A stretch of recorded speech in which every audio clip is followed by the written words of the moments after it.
Hello everypony and welcome back to My Little Pony What Works.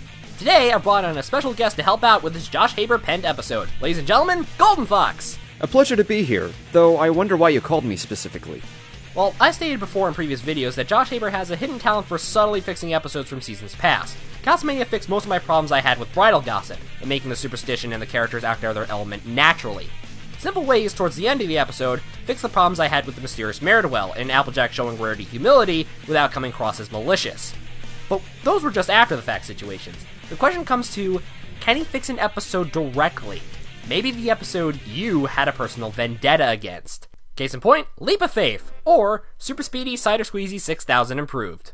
Well, Leap of Faith has a different plot, different setup, and oh yeah, an actual moral to tell. And to me personally, they don't compare as much for me. Anyway, Josh Haber so far uses every formula that was dug out of the Writing for Dummies book, so to speak. There's no really manual for that, and he uses them to death. Castlemania was a montage to various haunted house cliches, and Simple Ways was a personality switcheroo, and Leap of Faith is of no exception as its plot is a phony cure-all scandal. Well, let's have a closer look. The episode starts off at a swimming hole with the Apple family. The only one not taking part in the festivities is Granny Smith, as the episode establishes her fear of going back in the water causes aches and pains everywhere. She was a former daredevil, go figure. When walking back into town, a group of ponies, who appear to be mostly injured, are heading towards what appears to be a circus tent with organ grinder music playing. A group of ponies heading in the same direction with similar attributes and being led by vaudeville music. This can only mean one thing. Okay, I can see where you're getting at here with the similarities, but anyhorse, it turns out that Flim and Flam have returned. Oh goody, they're back again. The stereotype cliche one-dimensioned character trait that I've seen done before, and I'm not bothered by the presence here. Yeah, did you honestly think I was going to get pissed off about their return? I knew the writers were going to bring them back one day. Nice try, DHX. So after hearing so, I expected pretty much the same thing like I did with Super Speedy Cider Squeezy 6000, and wouldn't you know it, it's pretty much what I expected. Their song is of course a little circus-ish, but that's pretty much what I was expecting as well, so I can't possibly be upset at this point. So anyway, Flim and Flam have what's called the Flim Flam Miracle Curative Tonic, which is supposed to be a cure-all Deus Ex Machina. Yeah, because I totally haven't seen that done in a Disney movie somewhere, right? As for me, Flim Flam Miracle Curative Tonic was okay. While it shares similarities to their previous song, I felt it needed something more grand and bombastic. Here it felt more downplayed and secluded. This is probably just my take on the song, but I think it needed more oomph in its execution. Either that or less close-up shots of pony diseases. Actually, I'm surprised none of the ponies are writhing in pain from the weird bouncy dance they're doing. Oh god, ow, oh god, why am I doing this? This is very painful. Oh god, why am I doing this? My hind legs are killing me! As a result of the song, Granny Smith is convinced to buy the curative tonic, leaving AJ and Big Mac worried.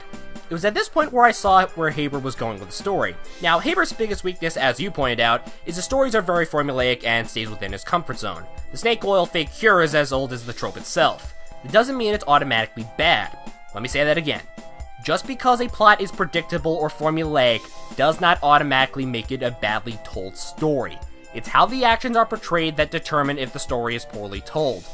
Granny bought the tonic without any suspicion whatsoever about what Flim and Flam are up to. In fact, Applejack is the only one suspicious about this whole thing.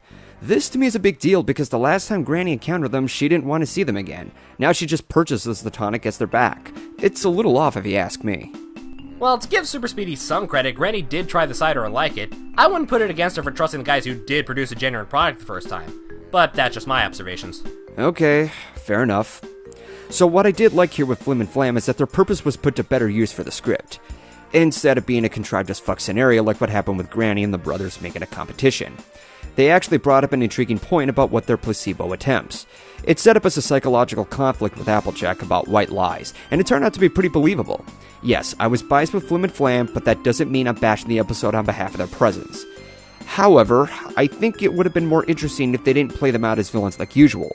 It seemed pretty forced here that they were villainous, pulling off a placebo scam and defrauding over handicapped citizens for encouragement's sake and what have you. At least they weren't in your face like they were with Super Speedy, but they had some reasonable accommodations, though it doesn't take away the value of what the narrative purposes were here. Even so, the tonic seems to work, as Granny Smith doesn't appear to have aches and pains anymore, as she confidently backstrokes downstream and break dances. Not as impressive as rapping Grandma from America's Got Talent, but okay.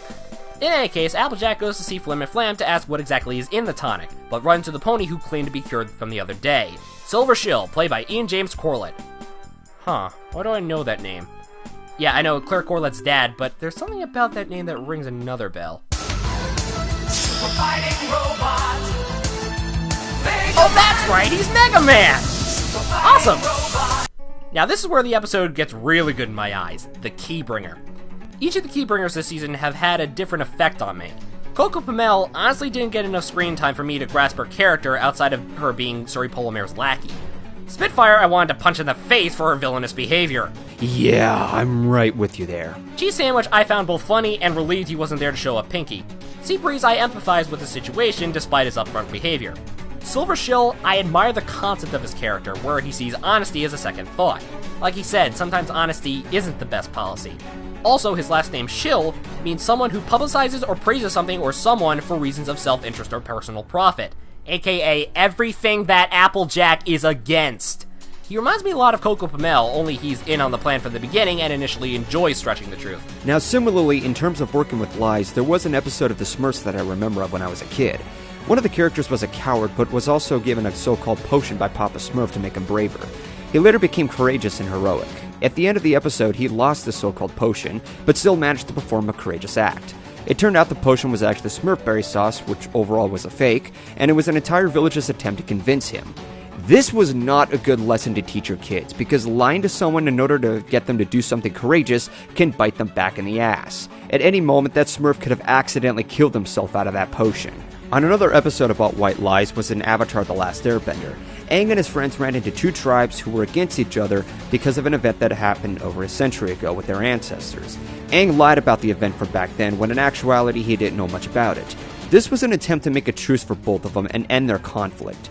The worst case scenario is if they found out about Aang's lie. It's doable and it brought an end to the conflict, sure, but it's still a little disturbing to say the least. Hey, at least they pulled that off better than what the Smurfs did. The same concept applies to this episode, obviously, but the moral regarding this was portrayed a lot better. It was that believing in something can help you accomplish things, but believing in something that's a lie can get you into trouble. I'm with Josh Scorcher on that one. This is a very good moral. I've seen stories about white lies to convince others multiple times, but it's nice to actually see an episode like this take a more delicate dive into that matter. I definitely agree with you there. I like the morals portrayal in this episode not only reflected through Applejack, but through Silver Shill. I prefer when characters see consequences, or in this case, possible consequences for their actions, as demonstrated when Granny Smith tried to high dive into the saucepan. Leap of Faith was a really good episode, probably Josh Haber's strongest in my opinion. The conflict was believable, Applejack's element was put to the test perfectly considering her element, Silver Shill made an excellent keybringer, while visuals and music weren't anything impressive, the comedy was still top-notch, and it gave a well-deserved moral to what I consider the second best Key episode. This leaves me awarding Leap of Faith with a solid 3-star rating. This episode has received a lot of flack from the fandom. Personally, I didn't think it was that bad. I don't call this Haber's strongest, however, since I still enjoyed watching Castlemania more. But it doesn't stop me from admiring what the episode offers. Yes, Flim and Flam have been placed in this episode, and I've been biased with these two in the past. But that doesn't make the episode bad for me. That's just too unfair to judge by. They provided what they were there for, the moral was encouraging, and Applejack faced something that was worth admiring. Or for me at least. Yes, there's nothing expanded on with Flim and Flam, and yes, Granny was smacked with an idiot stick, but it could have been a lot worse. I mean, it's not like Granny risked losing the farm with the brothers in the past, right? Well, it appears we're on the same page with this episode. If only it worked for Buck and I and Ponyville Confidential. Well, what can you do? There will always be different viewpoints. Well, that's a topic for another time. Next time, it's testing, 1, 2, 3. We seem fine with our feedback voice. No, that's the name of the episode. What? Are you kidding me? How much more ridiculous can these writers get with their episodic titles? Who knows, maybe they'll include a rap sequence. Oh crap, why'd I say that? But back in ancient times where the wonderbolts of lore, a general named Firefly, amazing and so bold. I'm going to go lay down now. Yeah, me too. I'm the voice of reason. And I'm Golden Fox. And we'll see you next time. An admiral named Fairy Flight, a general Kaput, has the bold flight, perhaps style and panache. Commander Easy Glider was the real cream of the crop, for with their wicked moves, the wonderbolts soared to the top. Wonderbolts, yeah!